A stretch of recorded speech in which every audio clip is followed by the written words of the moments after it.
जय श्री राम। भक्तजनों, मैं कई दिनों से वीडियो नहीं बना पा रहा था क्योंकि मेरे बच्चे के बड़े लड़के की उसकी टांग चोट लग गई थी, टांग टूट गई थी, उसका ऑपरेशन हुआ है, रॉड डली है। इसी कारण मैं नहीं बना पा रहा था वीडियो। और आज जन्माष्टमी का दिन है 2025, तो मैंने सोचा दोबारा से शुरू करें और भागवत पुराण की जय कहते हुए आगे हम बढ़ेंगे। 14वां अध्याय व्रतासुर का पूर्व चरित्र। राजा परीक्षित ने कहा, भगवान, व्रतासुर का स्वभाव तो बड़ा रजोगुणी तमोगुणी था। वह देवताओं को कष्ट पहुंचाकर पाप भी करता ही था। ऐसी स्थिति में भगवान नारायण के चरणों में उसकी सुदृढ़ भक्ति कैसे हुई। हम देखते हैं कि प्राय शुद्ध सत्वमय देवता और पवित्र हृदय ऋषि भी भगवान की परम प्रेममयी अन्याय भक्ति से वंचित ही रह जाते हैं। सचमुच भगवान की भक्ति बड़ी दुर्लभ है। भगवान इस जगत के प्राणी पृथ्वी के धूलि कणों के समान ही असंख्या है। उनमें से कुछ मनुष्य आदि श्रेष्ठ जीव ही अपने कल्याण की चेष्टा करते हैं। ब्राह्मण, उनमें भी संसार से मुक्ति चाहने वाले तो विरले ही होते हैं और मोक्ष चाहने वाले हजारों में मुक्ति या सिद्धि लाभ तो कोई सा ही कर पाता है।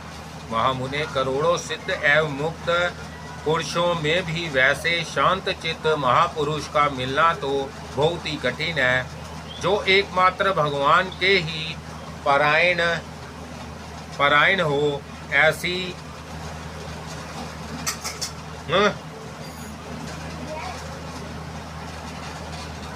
ऐसी अवस्था में वह व्रतासुर, जो सब लोगों को सताता था और बड़ा पापी था, उस भयंकर युद्ध के अवसर पर भगवान श्री कृष्ण में अपनी वृत्तियों को इस प्रकार दृढ़ता से लगा सका।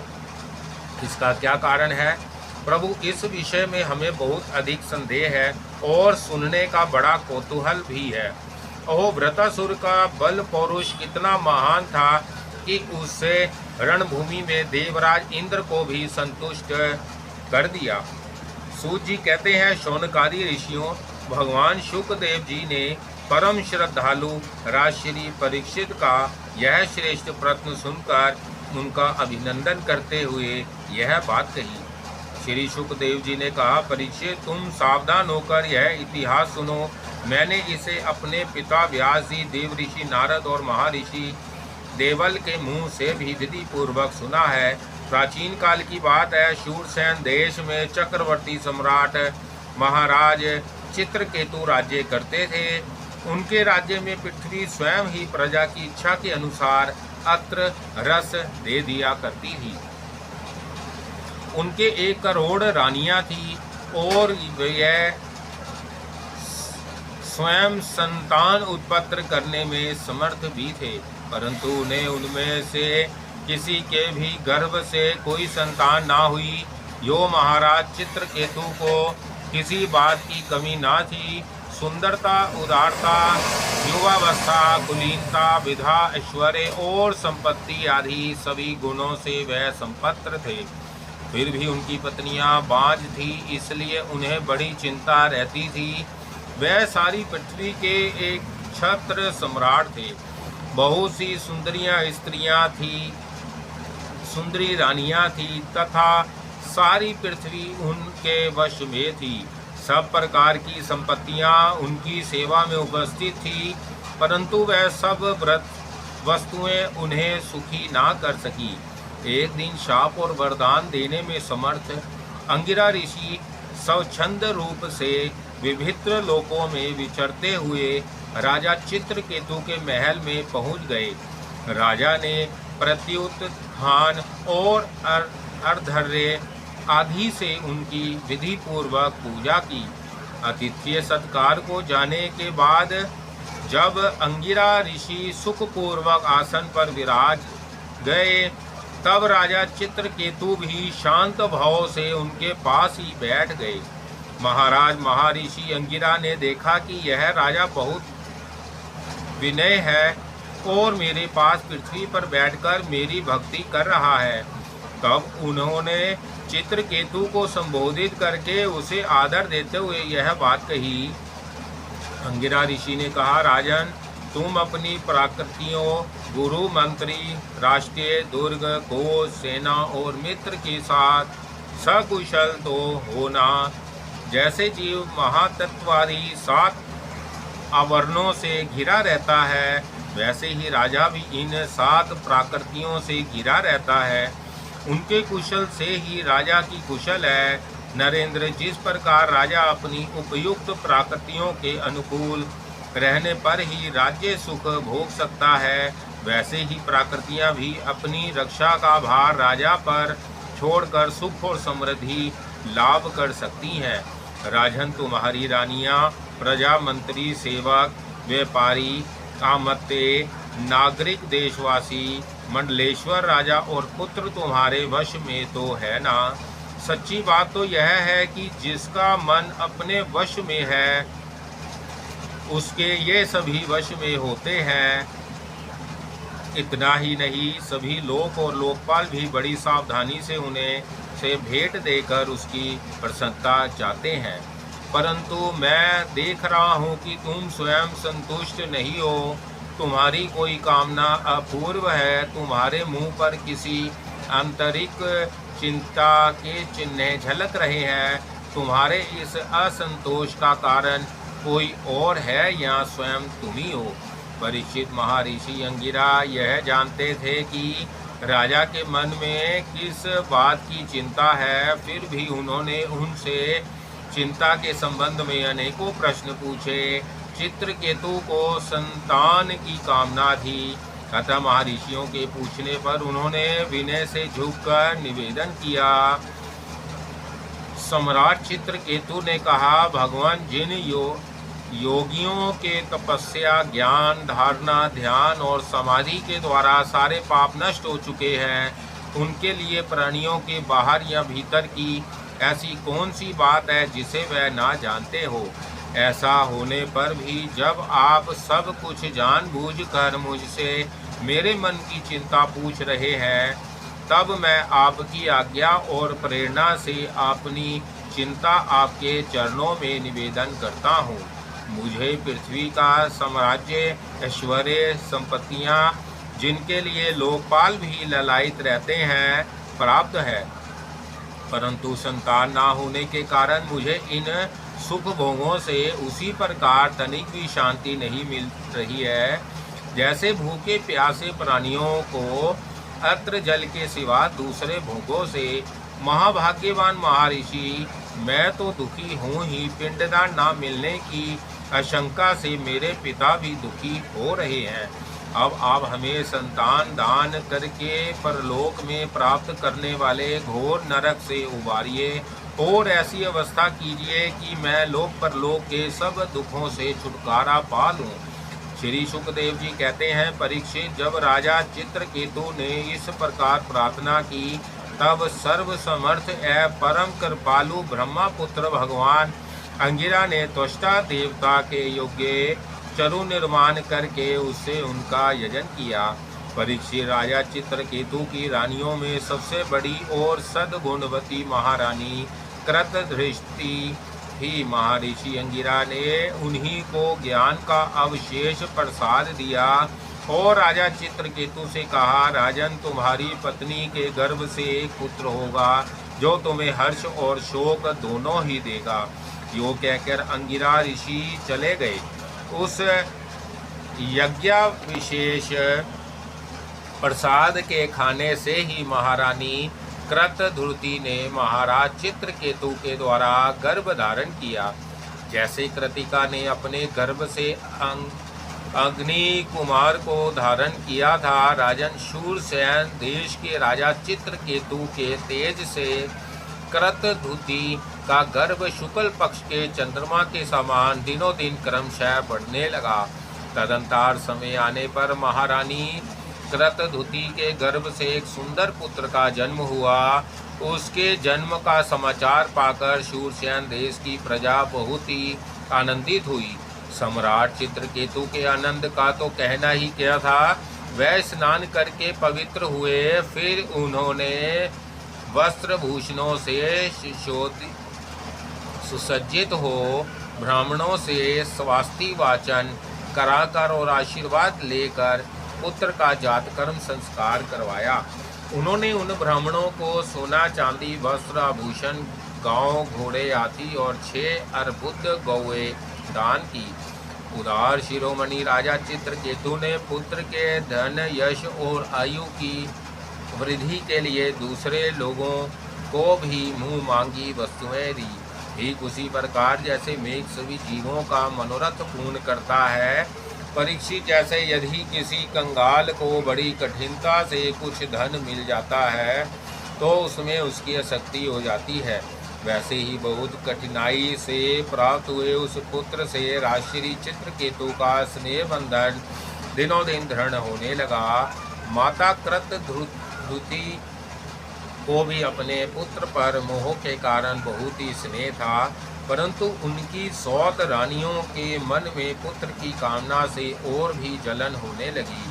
प्रतिदिन बालक का लाड प्यार करते रहने के कारण सम्राट चित्रकेतु का जितना प्रेम बच्चे की माँ कृतधुति में था उतना दूसरी रानियों में ना रहा। इस प्रकार एक तो वह रानियां संतान ना होने के कारण ही दुखी थी, दूसरे राजा चित्रकेतु ने उनकी उपेक्षा कर दी, अतः वह डा से अपने को धिक्कारने और मन ही मन जलने लगी। वह आपस में कहने लगी, अरे बहनों, पुत्रहीन स्त्री बहुत ही अभाग्नी होती है। पुत्र वाली सोते तो दासी के समान उसका तिरस्कार करती है, और तो और स्वयं पतिदेव ही उसे पत्नी करके नहीं मानते। सचमुच पुत्रहीन स्त्री धिक्कार के योग्य है। भला दासियों को क्या दुख, वह तो अपने स्वामी की सेवा करके निरंतर सम्मान पाती रहती है, परंतु हम अभाग्नी तो इस समय उनसे भी गई बीती हो रही है और दासियों की दासी के समान बार बार तिरस्कार पा रही है। परीक्षित, इस प्रकार वह रानियां अपनी सौत के गोद भरी देखकर जलती रहती थी और राजा भी उनके ओर से उदासीन हो गए थे। फलतः उनके मन में कृतधुति के प्रति बहुत अधिक द्वेष हो गया। देश के कारण रानियों की बुद्धि मारी गई, उनके चित्त में क्रूरता छा गई। उन्हें अपने पति चित्रकेतु का पुत्र स्नेह सहन न हुआ, इसलिए उन्होंने चिढ़कर नन्हे से राजकुमार को विष दे दिया। महारानी कृतधुति को सोतों की इस घोर पापमयी करतूत का कुछ भी पता न था। उन्होंने दूर से देखकर समझ लिया कि बच्चा सो रहा है, इसलिए वह महल में इधर उधर डोलती रही। बुद्धिमती रानी ने यह देखकर कि बच्चा बहुत देर से सो रहा है, धाये से कहा, कल्याणी, मेरे लाल को ले आ। धाये ने सोते हुए बालक के पास जाकर देखा कि उसके नेत्रों की पुतलियां उलट गई हैं, प्राण, इंद्रियां और जीवात्मा ने भी उसके शरीर से विदा ले ली है। यह देखते ही हाय रे, मैं मारी गई, इस प्रकार कहकर वह धरती पर गिर पड़ी। धाई अपने दोनों हाथों से छाती पीट पीट कर बड़े अर्थ स्वर में जोर जोर से रोने लगी। उसका रोना सुनकर महारानी कृतधुति जल्दी जल्दी अपने पुत्र के शयन गृह में पहुंची और उन्होंने देखा कि मेरा छोटा सा बच्चा अकस्मात मर गया है। तब वह अत्यंत शोक के कारण मूर्छित होकर पृथ्वी पर गिर पड़ी। उनके सिर के बाल बिखर गए और शरीर पर के वस्त्र अस्त व्यस्त हो गए। तदंतर महारानी का रुदन सुनकर रानीवास के सभी स्त्री पुरुष वहां दौड़ आए और सहानुभूतिवश अत्यंत दुखी होकर रोने लगे। वह हत्यारी रानियां भी वहां आकर झूठ मूठ रोने का ढोंग करने लगी। जब राजा चित्रकेतु को पता लगा कि मेरे पुत्र का अकारण ही मृत्यु हो गई है, तब अत्यंत स्नेह के कारण शोक के आवेग से उनकी आंखों के सामने अंधेरा छा गया। वह धीरे धीरे अपने मंत्रियों और ब्राह्मणों के साथ मार्ग में गिरने पड़ते मृत बालक के पास पहुँचे और मूर्छित होकर उसके पैरों के पास गिर पड़े। उनके केश और वस्त्र इधर उधर बिखर गए। वह लंबी लंबी सांस लेने लगे। आंसुओं की अधिकता से उनका गला रुक गया और वह कुछ भी बोल ना सके। पति प्राण रानी कृतधृति अपने पति चित्रकेतु को अत्यंत शोकाकुल और इकलौते नन्हे से बच्चे को मरा हुआ देख भांति भांति से विलाप करने लगी। उनका यह दुख देखकर मंत्री आदि सभी उपस्थित मनुष्य शोकग्रस्त हो गए। महारानी के नेत्रों से इतने आंसू बह रहे थे कि वह उनकी आंखों का अंजन लेकर केसर और चंदन से चर्चित वक्ष स्थल को भिगोने लगे। उनके बाल बिखर रहे थे और तथा उनमें गुथे हुए फूल गिर रहे थे। इस प्रकार वह पुत्र के लिए पुररी पक्षी के समान उच्च स्वर में विविध प्रकार से विलाप कर रही थी। वह कहने लगी, अरे विधाता, सचमुच तू बड़ा मूर्ख है जो अपनी सृष्टि के प्रतिकूल चेष्टा करता है। बड़े आश्चर्य की बात है कि बूढ़े बूढ़े तो जीते रहे और बालक मर जाएं। यदि वास्तव में तेरे स्वभाव में ऐसी ही विपरीतता है तब तो तू जीवों का अमर शत्रु है। यदि संसार में प्राणियों के जीवन मरण का कोई क्रम ना रहे तो वह अपने प्रारब्ध के अनुसार जन्मते मरते रहेंगे। फिर मेरी तेरी आवश्यकता ही क्या है? तूने संबंधियों में स्नेह बंधन तो इसलिए डाल रखा है कि तेरी सृष्टि को बढ़ाए, परंतु तू इस प्रकार बच्चों को मारकर अपने किए कराए पर अपने हाथों पानी फेर रहा है। फिर वह अपने मृत पुत्री को और देखकर कहने लगी, बेटा, मैं तुम्हें बिना अनाथ और दीन हो ही रही हूँ। मुझे छोड़कर इस प्रकार चले जाना तुम्हारे लिए उचित नहीं है। तनिक आँख खोलकर देखो तो सही, तुम्हारे पिताजी तुम्हारे वियोग में कितने शोक संताप हो रहे हैं। बेटा, जिस घोर नरक को निसंतान पुरुष बड़ी कठिनाई से पार कर पाते हैं उसे हम तुम्हारे सहारे अनायास ही पार कर लेंगे। अरे बेटा, तुम इस यमराज के साथ दूर मत जाओ, यह तो बड़ा ही निर्दयी है। मेरे प्यारे लल्ला, ओ राजकुमार, उठो। बेटा देखो, तुम्हारे साथी बालक तुम्हें खेलने के लिए बुला रहे हैं। तुम्हें सोते सोते बहुत देर हो गई, अब भूख लगी होगी। उठो, कुछ खा लो, और कुछ नहीं तो मेरा दूध ही पी लो और अपने स्वजन संबंधी हम लोगों का शोक दूर करो। प्यारे लाल, आज मैं तुम्हारे मुखारविंद पर वह भोली भाली मुस्कुराहट और आनंद भरी चितवन नहीं देख रही हूँ। मैं बड़ी अभाग्नी हूँ। हाय हाय, अब भी मुझे तुम्हारी सुमधुर तोतली बोली नहीं सुनाई दे रही है। क्या सचमुच निठुर यमराज तुम्हें उस परलोक में ले गया? यहाँ से फिर कोई लौट कर नहीं आता। श्री शुकदेव जी कहते हैं, परीक्षित, जब सम्राट चित्रकेतु ने देखा कि मेरी रानी अपने मृत पुत्र के लिए इस प्रकार भांति भांति के विलाप कर रही है, तब वह शोक से अत्यंत संतप्त हो फूट फूट कर रोने लगे। राजा रानी के इस प्रकार विलाप करने पर उनके अनुगामी स्त्री पुरुष भी दुखित होकर रोने लगे। इस प्रकार सारा नगर ही शोक से अचेत सा हो गया। राजन महर्षि अंगिरा और देव ऋषि नारद ने देखा कि राजा चित्रकेतु पुत्र शोक के कारण चेतनाहीन हो रहे हैं, यहाँ तक कि उन्हें समझाने वाला भी कोई नहीं है। तब वह दोनों वहां आए। 15वां अध्याय, चित्रकेतु को अंगिरा और नारद जी का उपदेश। श्री शुकदेव जी कहते हैं, परीक्षित, राजा चित्रकेतु शोकग्रस्त होकर मुर्दे के समान अपने मृत पुत्र के पास ही पड़े हुए थे। अब महर्षि अंगिरा और देव ऋषि नारद उन्हें सुंदर सुंदर उक्तियों से समझाने लगे। उन्होंने कहा, राजेंद्र, जिसके लिए तुम इतना शोक कर रहे हो वह बालक इस जन्म और पहले के जन्मों में तुम्हारा कौन था, उसके तुम कौन थे, और अगले जन्मों में भी उसके साथ तुम्हारा क्या संबंध रहेगा। जैसे जल के वेग से बालू के कण एक दूसरे से जुड़ते और बिछुड़ते रहते हैं, वैसे ही समय के प्रभाव में प्राणियों का भी मिलना और बिछुड़ना होता रहता है। राजन, जैसे कुछ बीजों, देखो ना, बीजों से दूसरे बीज उत्पन्न होते और नष्ट हो जाते हैं, वैसे ही भगवान की माया से प्रेरित होकर प्राणियों से अन्य प्राणी उत्पन्न होते और नष्ट हो जाते हैं। राजन, तुम और हम लोगों के साथ इस जगत में जितने भी चराचर प्राणी वर्तमान है, वह सब अपने जन्म के पहले नहीं थे और मृत्यु के पश्चात नहीं रहेंगे। इससे सिद्ध है कि इस समय भी उनका अस्तित्व नहीं है, क्योंकि सत्य वस्तु तो सब समय एक सी रहती है। भगवान ही समस्त प्राणियों के अधिपति है।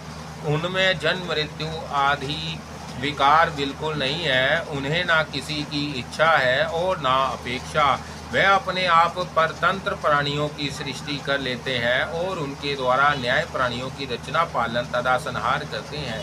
ठीक वैसे ही जैसे बच्चे पर घरौंदे खेल खिलौने बना कर बिगाड़ते रहते हैं। परीक्षित, जैसे एक बीज से दूसरा बीज उत्पन्न होता है, वैसे ही पिता की देह द्वारा माता की देह से पुत्र की देह उत्पन्न होती है। माता पिता और पुत्र जीव के रूप में देही है और ब्रह्म दृष्टि से केवल शरीर, उनमें देही जीव घट आदि कार्यों में पृथ्वी के समान नित्य है। राजन, जैसे एक ही मृतिका रूप वस्तु में घट तत्व आदि जाति और घट आदि व्यक्तियों का विभाग केवल कल्पना मात्र है, उसी प्रकार यह देही और देह का विभाग भी अनादि है, अविधा काल्पनिक है।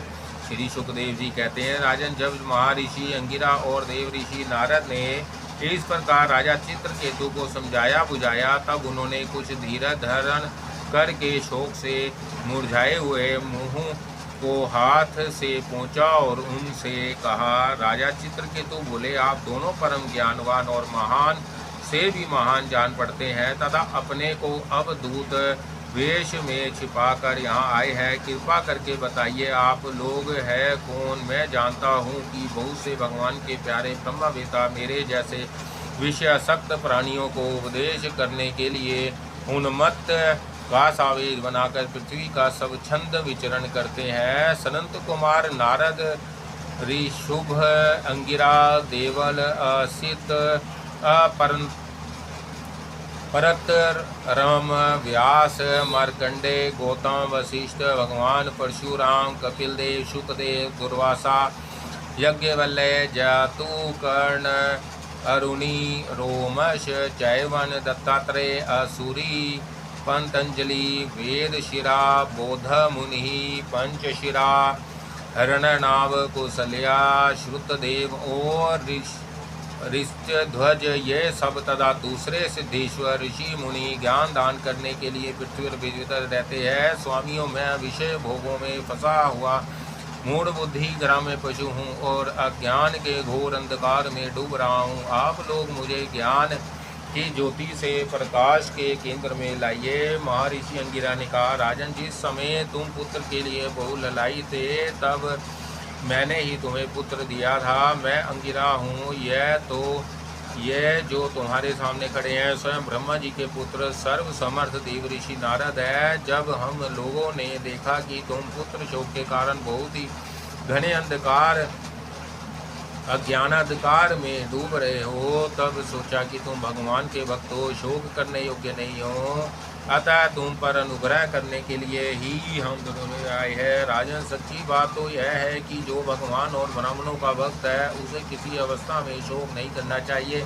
जिस समय पहल मैं तुम्हारे घर आया था, उसी समय मैं तुम्हारे परम ज्ञान का उपदेश देता, परंतु मैंने देखा कि अभी तो तुम्हारे हृदय में पुत्र की उत्कट लालसा है, इसलिए उस समय तुम्हें ज्ञान ना देकर मैंने पुत्र ही दिया। अब तुम स्वयं अनुभव कर रहे हो कि पुत्र वालों को कितना दुख होता है। यही बात स्त्री, घर, धन, विविध प्रकार के ऐश्वर्य, संपत्तियां, शब्द, रूप, रस आदि विषय, राज्य, वैभव, पृथ्वी, राज्य, सेना, खजाना, सेवक, आमत्य, सगे संबंधी, हित मित्र, सबके लिए, क्योंकि ये सब के सब नित्य हैं। शूर से नतवय, ये सभी शोक, मोह, भय और दुख के कारण है।